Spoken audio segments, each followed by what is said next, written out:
China is now accusing the U.S. of spreading fear after new travel restrictions were imposed, including a mandatory 14-day quarantine on returning U.S. citizens who have been in certain parts of China.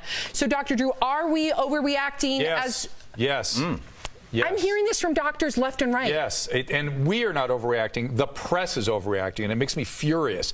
The press should not be reporting medical stories as though they know how to report it. We will, if we have a pandemic, I won't know how to tell that we're actually having a pandemic because everything is an emergency.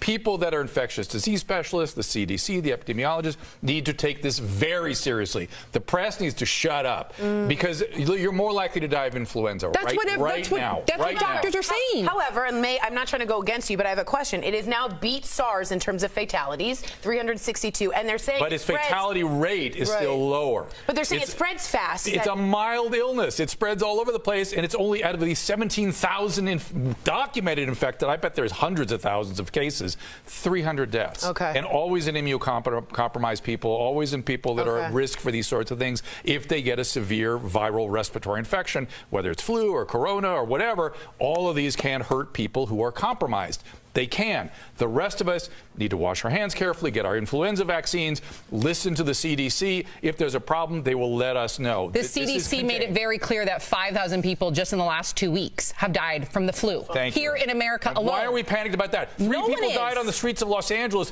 this morning from homelessness. Why, if that were coronavirus, people would freak the hell out. You're right. Why aren't we putting our priorities in the right place? It's the press. The press does not know how to report on medical issues. It's where I first learned about fake news. Should we have consultants? How could we fix this? When Anthony Fauci, who's one of the leaders in infectious disease, gets on a national news broadcast and goes, "Don't worry about it. Stop worrying about it." Good to know. And then if there's some data where he says we need to worry about it, then you report on it. Otherwise, shut up. Get your flu vaccine. We talked about this briefly when we were walking in my car, and it was really great to get your opinion on this. You were talking in the car last night? Yeah. You want to talk about this?